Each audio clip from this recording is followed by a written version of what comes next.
Welcome to யாவரும் கேளீர். நான் உங்க பத்ரி பேசுறேன். நாடாளுமன்றத்தில் நேற்றுக்கு நம்மவர் கமல்ஹாசன் அவர்களது உரை வெகு சிறப்பாக இருந்ததுன்னு எல்லாருமே பாராட்டுறாங்க.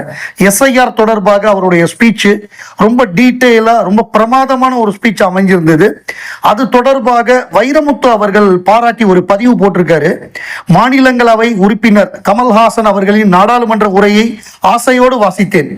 எஸ்ஐஆர் குறித்து அரிய தரவுகளோடு ஒரு சட்ட வாசகம் போல் கட்டமைக்கப்பட்ட அந்த உரை அவரை பாராட்ட பணித்தது. ஒரு குறுஞ்செய்தி அனுப்பினேன். நாடாளுமன்ற உரை நல்லுரை, நிகழ்கால உள்ளடக்கம், நேர்த்தியான வாதம், ஊளைச்சதையற்ற மொழி, எத்துறையிலும் முத்திரை பதிப்பது உங்கள் வாடிக்கை, இதற்கு கைதட்டும் கோடிக்கை, வாழ்த்துகிறேன் அப்படின்னு சொல்லியிருந்தாரு. சற்று நேரத்தில் எனக்கு கமலும் ஒரு குறுஞ்செய்தி அனுப்பினார். தன் வலது கையால் தமிழுக்கு வளம் சேர்த்தவர் என்னை இடது தோளுடன் இறுக அணைத்து வாழ்த்துவதாக உணர்கிறேன். என் தோழருக்கு நன்றி. நாடாளுமன்றத்திலும் என் நண்பர் நட்சத்திரம் தான். அது உண்மைதான். நாடாளுமன்றத்திலும் கமல்ஹாசன் அவர்கள் நட்சத்திரம் தான் அப்படிங்கிறதுக்கு உதாரணமாக நேற்றைக்கு ஏராளமான நாடாளுமன்ற உறுப்பினர்கள் அவரோட சேர்ந்து ஒரு ஃபேன்ஸ் எல்லாம் போய் எப்படி போட்டோ எடுத்துப்பாங்களோ அப்படி போட்டோ எடுத்துக்கிறாங்க. ஆச்சரியமா இருக்கு. அவங்கெல்லாம் எம்பிஸ் அப்படி போட்டோ எடுத்துக்கிறாங்க. Honored to have met Shri Kamalhasan this morning on the first day of the budget session parliament. A true all-rounder, classical dancer, singer, actor, script writer, producer and director அப்படின்னு சொல்லி நாடாளுமன்ற உறுப்பினர் June Mallya அவங்க போட்டிருக்காங்க. இதை தவிர Kerala members of parliament from Kerala along with உலகநாயகன் கமல்ஹாசன் எல்லாருமே, Kerala Congress MP எல்லாருமே, ஜேபி மேத்தர் அவங்க பெண் எம்பி, அவங்க அட்வொகேட்டும் கூட அவங்க போட்டிருக்காங்க. இந்த மாதிரி உலகநாயகனோடு நாங்க எல்லாரும் எங்க எம்பிஸ்லாம் போட்டோ எடுத்துக்கிட்டோம் அப்படின்னு. அப்புறம் பார்லிமெண்ட்டுக்கு வெளியிலேயே வீடியோ கமல் சாரோட எம்பியோட சேர்ந்து வீடியோ எடுத்துக்கிறாங்க. ஸோ அந்த மாதிரி எந்த துறையில போனாலும் அவர் நட்சத்திரம், பாராளுமன்றத்திலும் நட்சத்திரம் தான் அப்படின்னு வைரமுத்து அவர்கள் சொன்னது கரெக்டா இருக்கு. வைரமுத்தை பொறுத்தவரைய ஆஃப்டர் கவிஞர் வாலிக்கு அப்புறம் அதிகமாக கமல்ஹாசனுக்கு பாட்டு எழுதினது வைரமுத்து தான். ஏன்னா முதல் படம் அவர் எழுதினது ராஜபார்வை தான் முதல்ல எழுதினாரு. ராஜபார்வையில அவர் எழுதின பாட்டு மாபெரும் வெற்றி பெற்றது, அந்திமலை பொழிகிறது. அதுக்கப்புறம் நிறைய படங்களுக்கு எழுதியிருக்காரு. நம்ம சொந்த படமான விக்ரமுடைய டைட்டில் சாங் அவர் எழுதினது தான். அதே மாதிரி இந்த நம்ம விஸ்வரூபத்துல யார் என்று தெரிகிறதா, இவன் தீ என்று புரிகிறதாங்கிற பாட்டெல்லாம் அவர் எழுதினதுதான். விக்ரம் நான் வெற்றி பெற்றவன் அந்த பாட்டு, இந்த மாதிரியான நமக்கு நல்ல ஸ்ட்ராங்கான பாடல் எல்லாம் நிறைய வைரமுத்து எழுதியிருக்காரு. நம்ம சொந்த படங்கள்ல பிரமாதமா எழுதியிருக்காரு வைரமுத்து. பாக்யஸ்ரீ போர்சே அவங்க இந்த கேள்வியை கேட்டாங்க. இதை பார்த்துட்டு இமிடியேட்டா ஒரு கட்டுரை படிச்சேன். இந்த இவங்க கேட்ட கேள்விக்கு பதிலா இருந்தது. அந்த கேள்விக்கு மட்டும் இல்ல, ஏன் கமல்ஹாசன் லாங் ஸ்டாண்டிங்கா இருக்காரு. ஒரு 70கள்ல இருந்து நம்ம கணக்கு வச்சுக்கிட்டோம்னா, அவர் கதாநாயகனா நடிக்க ஆரம்பிச்சதுக்கு அப்புறம் குழந்தை நட்சத்திரத்தை அதோட நான் சேர்க்கல, 70கள்ல இருந்து எடுத்துக்கிட்டோம்னா எப்படி இப்ப வரை இருக்காரு அப்படின்னா, அந்த கட்டுரை சினிமா விகடன்ல முரளிக்கண்ணன் அப்படின்னு ஒருத்தர் எழுதியிருந்தாரு. என்ன கட்டுரைன்னா, 70களில் கமலுக்கு அதிகபட்ச வயது 25 தான். கமலோட மேக்சிமம் வயது, அதாவது 70கள் அப்படின்னா 70ல இருந்து 79 வரை, அதை 70கள்னு நம்ம சொல்லுவோம். அப்ப அவர் 55ல பிறந்தவர், 1954ல பிறந்தவர். ஸோ அப்ப 25 தான், 25 வயசு தான் மேக்சிமம். அந்த வயதில் கமல் தனக்குத்தானே ஏற்படுத்தி கொண்ட அனுபவங்கள் தான் அவரை இன்று வரை முன்னோக்கி செலுத்தி கொண்டிருக்கிறது. இந்த தலைமுறைக்கு கமல்ஹாசன் எப்படி அறிமுகமாகிறார் என்பதே என்னை போன்ற கமல்ஹாசன் ரசிகர்களுக்கு ஷாக்கிங்காக இருக்கிறது. ஒரு அப்பா தன்னுடைய மகனுக்கு பிக் பாஸ்ல வருவார்ல, அவர் தான் கமல்ஹாசன் அறிமுகப்படுத்தி பார்க்கும் போது கொஞ்சம் திகைப்பாகத்தான் இருந்தது.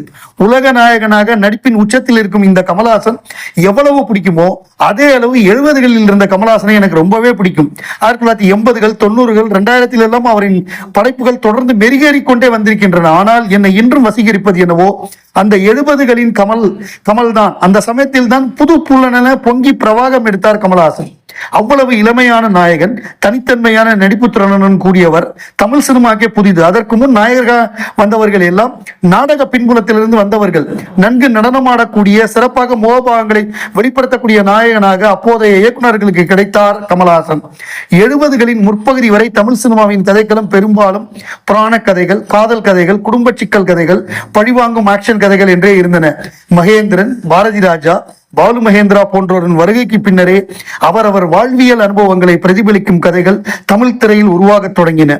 இந்த நேரத்தில் கமல்ஹாசன் மலையாள திரையிலிருந்து குறிப்பிடத்தக்க நட்சத்திரமாக மாறத் தொடங்கினார். தமிழ் சினிமாவின் வர்த்தக ரீதியான கமலின் படங்கள் வெற்றி பெற்றாலும் அவருக்கு அது திருப்தி அளிக்கவில்லை. அப்போது இருந்த நாயக பஞ்சத்துக்கும் கமர்ஷியல் இயக்குநர்கள் தயாரிப்பாளர்களின் பழக்கத்துக்கும் அவர் தொடர்ந்து வணிக ரீதியிலான படங்களிலேயே இயங்கியிருக்கலாம். ஆனால் அவர் அப்படி செய்யவில்லை. அவருக்குள் இருந்த தேடல் அதிலிருந்து அவரை வெளியே வர தூண்டியது. அப்போதைய மலையாள திரையுலகத்தை உன்னிப்பாக கவனித்தார் கமல். தகழி சிவசங்கரன் பிள்ளை, MD வாசுதேவன் நாயர் அவர்களின் நாவல்கள் திரைப்படமாவதை கண்டார். இங்கும் அது போன்ற மறுமலர்ச்சியை ஏற்படுத்த வேண்டும் என நினைத்தார். எனவே மகேந்திரன், RC சக்தி, ருத்ரையா போன்றோரின் படங்களுக்கு ஆதரவளித்தார். சுஜாதாவின் கரையெல்லாம் செண்பகப்பூ, புஷ்பா தங்கத்துறையின் ஒரு ஊதாப்பு கஞ்சி விட்டுகிறது, உமாச்சந்திரனின் முள்ளும் மலரும் என நாவல்கள் திரைப்படமாவதை ஆதரித்தார். அதுவே புது கதைக்களங்கள் உருவாகும் வழி என்று அறிந்தார். அதனால்தான் ராக்கி ரங்கராஜன் போன்றவரை கூட உங்களுக்கான களம் இப்போது திறந்திருக்கிறது, ஆட வாருங்கள் என்று அழைத்தார். ஆனால் அவரோ 15 ஆண்டுகள் கழித்து மகாநதிக்கு தான் வந்தார். கமலின் ஆழ்வார்பேட்டை வீடு உதவி இயக்குநர்கள், கதாசிரியர்கள் விவாதிக்கும் இடமாக அப்போது இருந்தது.